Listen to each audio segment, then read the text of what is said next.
ఓం శాంతి. Drama యొక్క యథార్థమైన జ్ఞానం అంటే తెలివి బుద్ధి ఉండాలి అంటారు. అసలు డ్రామా అంటే ఏంటి? డ్రామా కథకు మధ్య తేడా ఏంటి? మన చేతికి ఏదైనా పుస్తకం వస్తుంది.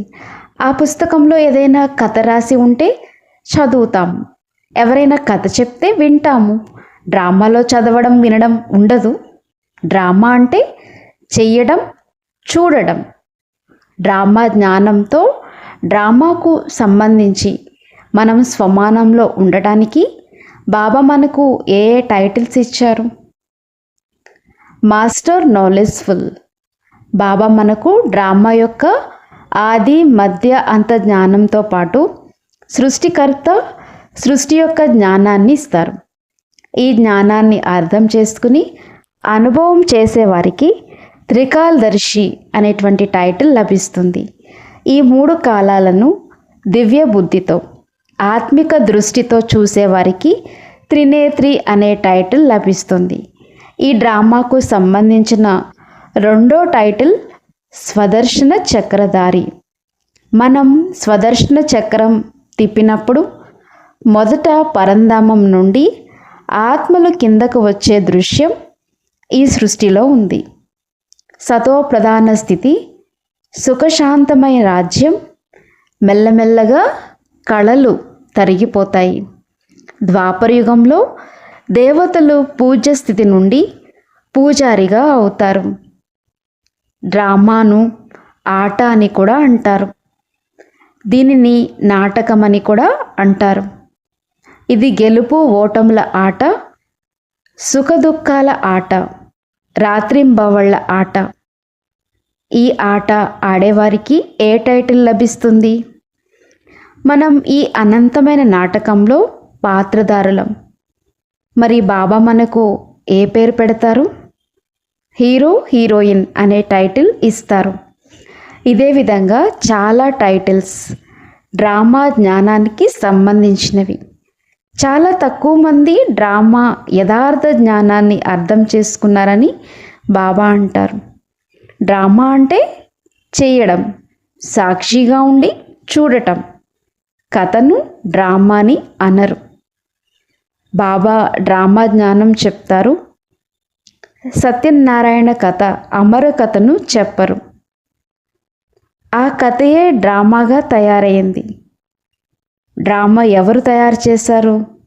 ప్రకృతి, ఆత్మ, పరమాత్మ అనాది. అలానే డ్రామాను కూడా అనాది, అనంతం అంటారు. డ్రామా సృష్టిపైనే పునరావృతం అవుతుంది. బాబా ఈ సృష్టి చక్రం 5000 సంవత్సరాలు అంటారు. దీన్నే అనంతమైన గడియారం అని కూడా అంటారు. గడియారంలో 12 నుండి 12 వరకు రిపీట్ అవుతుంది. అలానే అనంతమైన డ్రామాలో కూడా సమయం పునరావృత్తిలో ప్రకృతి కట్టుబడి ఉంది. ఎప్పుడు మొదలైంది, ఎప్పుడు అంతమవుతుందని చెప్పలేం.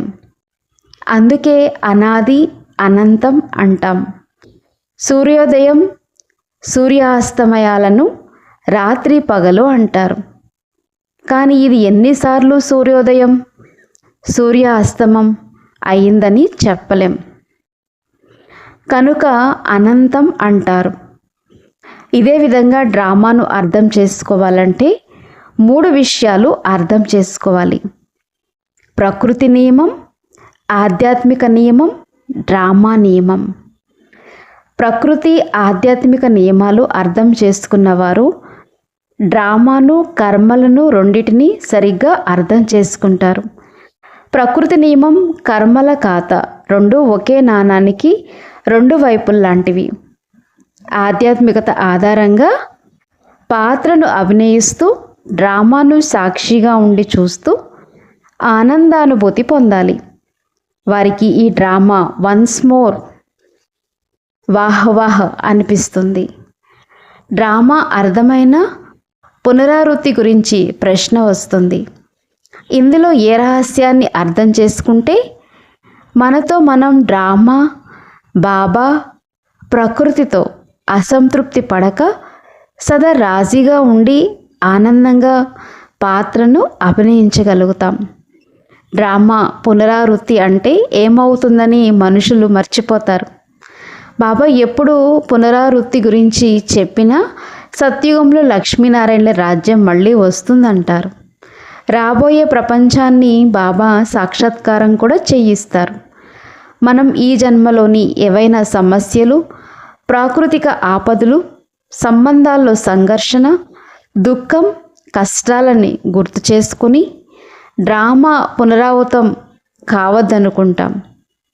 బాబా సుఖానికి సంబంధించిన విషయాలు పునరావృత్తి అవుతాయని చెప్పినా రాబోయే విషయాన్ని వదిలేసి జరిగిపోయిన విషయాల్ని గుర్తు చేసుకుంటారు. ఆటంతా సంగమయుగానిదే. ఈ సంగమయుగంలో జరిగిపోయినవన్నీ మర్చిపోయి పాత్రను అభినయిస్తూ ఆటను చూడాలి. జరిగిపోయిన దాన్ని దాటే వారే పాస్ విత్ ఆనర్ అవుతారు. వారికే బాబాకు సమీపంగా ఉండే ఆనందం కూడా లభిస్తుంది. కేవలం ప్రకృతి నియమాల్ని అర్థం చేసుకోవాలి.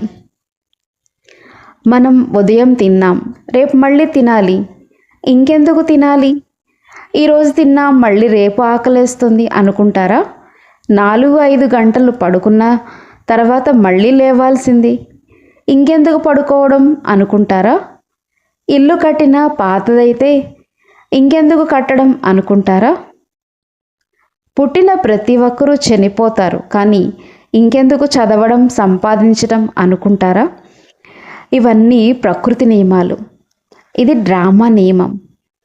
వర్తమానంలో సంగంయుగ అతీంద్రియ సుఖం, భవిష్యత్తులో స్వర్గ సుఖాలు వదులుకుని కలియుగ విషయాల్ని గుర్తు చేసుకోవడం ఎందుకు? ఇవన్నీ అర్థం చేసుకోవాల్సిన విషయాలు. ఇందులో మరో ప్రశ్న వస్తుంది. స్వర్గంలో సుఖం, ఆనందం అన్నీ ఉంటాయి. అక్కడ రాజుతో సహా ప్రజలు, దాసదాసీలు అందరూ సుఖంగానే ఉంటారు. ఇంకెందుకు కష్టపడి ఉన్నత పదవిని పొందడానికి పురుషార్థం చేయాలనుకుంటారా? డ్రామాలో ఉంటే దొరుకుతుంది అనడం తెలివైన పని కాదని బాబా అంటారు. అందుకే బాబా డ్రామాను సక్రమంగా అర్థం చేసుకోమంటారు. బాబా డ్రామాలో హీరో పాత్ర అభినయించాలని ఎందుకు చెప్తారు? మనం సృష్టి చక్రంలోకి వచ్చి పాత్ర అభినయించేదే మన స్థితి ఆధారంగానే ఉంటుంది. స్థితి, పదవి ఈ రెండిటి మధ్య సంబంధం ఉంటుంది. మనం సత్యుగంలో సతోప్రధాన స్థితిలో ఉంటాం. వస్తువు విలువను బట్టి మన్నిక ఉన్నట్లే మన స్థితిని బట్టే కల్పమంతా మన పాత్ర ఆధారపడి ఉంటుంది. బాబా లక్ష్మీనారాయణల అవ్వాలనే లక్ష్యాన్ని ఇచ్చారంటే ఆత్మలో అలాంటి శక్తి నింపుకోవాలి. సత్యుగం ఆదిలో రావాలంటే డ్రామా ఏ రహస్యాన్ని అర్థం చేసుకోవాలి? ఏ పదవి దొరికినా ఏముంది, దాసదాసీలైనా ప్రజలైనా పర్వాలేదులే అని సంతృప్తి పడకూడదు. సంగమయుగంలో ఆటంతా ఎలా ఆడాలనే రహస్యాన్ని బాబా చెప్పారు. ఆటంతా సంగమయుగంలో రిహార్సల్స్ చేస్తూ మనం సత్యుగంలో రియల్ అవుతాం. సంగమయుగంలో ఏ విషయంలో రిహార్సల్స్ చేస్తే సత్యుగ ఆదిలో పాత్రను అభినయిస్తాం. సర్వగుణ సంపన్నులు, సంపూర్ణ నిర్వికారి, 16 కళ్ళ సంపూర్ణమై లక్ష్మీనారాయణలుగా కావటానికి రిహార్సల్స్ ఏంటి? శ్రీ లక్ష్మి కావాలంటే మనం జ్ఞాన ధనం అనేటువంటి సంపద జమ చేసుకోవాలి. లక్ష్మిని ధనదేవి అంటారు. ప్రపంచంలో అందరికంటే ధనవంతులెవరు? మనమే. జ్ఞాన సంపద ఈ ప్రపంచంలో ఎవరికీ లేదు. పరమాత్మయే స్వయం మనల్ని జ్ఞానం అనే సంపదతో సుసంపన్నంగా చేశారు.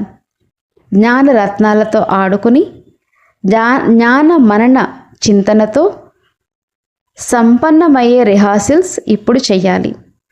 రెండవది గుణ సంపద. ధనం అంటే సంపద. సరస్వతియే లక్ష్మి అవుతుంది. సరస్వతి విద్యాదేవి.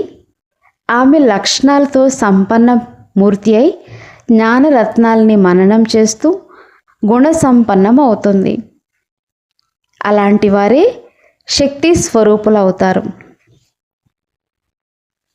శక్తులు కూడా సంపదయే.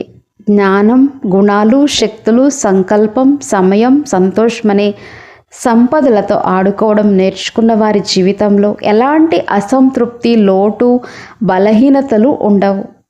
మనం సాధన చేస్తున్నామంటే సత్యస్వరూపం కావడం కోసం ఆత్మిక స్వరూపం యొక్క స్మృతిలో కర్మ చేస్తే సత్యకర్మ అవుతుంది. దేహాభిమానంలో చేస్తే వికర్మ, బంధన అవుతుంది. అప్పుడు డ్రామా యొక్క ఆనందాన్ని మనం పొందలేం. నారాయణుడు అవ్వాలంటే ఆత్మిక స్వరూపంలో ఉండి జ్ఞానాన్ని మననం చేయాలి. అందుకే లక్ష్మీనారాయణులని కంబైన్డ్ స్వరూపంలో శ్రీ మహావిష్ణువుగా చూపిస్తారు. సత్యుగంలో లక్ష్మీనారాయణలే, సంగం యుగంలో మన ముందున్న లక్ష్యం. ఆత్మిక స్థితిలో ఉండి చింతన చెయ్యకపోతే జ్ఞానం అహంకారంలోకి మారిపోతుంది. జ్ఞానం గుణం కాదు, శక్తి. జ్ఞాన చింతన కోసం ఆత్మిక స్థితి అవసరం. ఈశ్వర్య జ్ఞానంతోనే పవిత్రత వస్తుంది. పవిత్రత సర్వగుణాలకు జనని.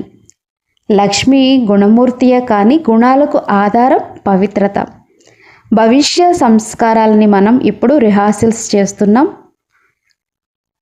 వాటిని జాగృతం చేసుకుంటే దివ్యత వస్తుంది. పవిత్రత, సత్యత, దివ్యతలతో సంపన్నమైతే సత్యమైన లక్ష్మి సత్యనారాయణులుగా అవుతాం. మహారాజు అంటే దాతృత్వ సంస్కారం, కళ్యాణప్రదమైన సేవా భావనతో సుఖశాంతులనిచ్చేవారే రాజు. అందుకే బాబా మనతో సేవ చేయిస్తున్నారు. మన దగ్గరున్న సంపదలన్నీ దానం చేయాలి. సంగమయుగంలో సక్రమంగా డ్రామాను అర్థం చేసుకుని నడవాలి. మనది డైరెక్ట్ సంబంధం. సూత్రధారి యొక్క శ్రీమతాన్ని అర్థం చేసుకుని నడిపిస్తేనే పాత్ర సక్రమంగా ఉంటుంది. డ్రామా జ్ఞానాన్ని మనం సంతోషంగా ఉండటానికి, గతాన్ని మర్చి భవిష్యత్తును వర్తమానంలో గుర్తు చేసుకోవడానికి ఇచ్చారు. డ్రామా ఒక ఔషధం లాంటిది. ఈ ప్రపంచంలో మనుషులకి 2 రకాల అనారోగ్యం ఉంది. 1 అహంకారం, 2 మనసుని చిన్నబుచ్చుకునే రోగం. డ్రామాను ఏ సమయంలో వాడుకోవాలనేది కూడా తెలియాలి. మననం చేస్తే భాగ్యం తయారవుతుంది. డ్రామా అంటే చేయడం, సాక్షిగా ఉండి చూడటం. ఇదే డ్రామా నియమం. డ్రామా కళ్యాణకారి అని నిశ్చయ బుద్ధితో ఉండాలి.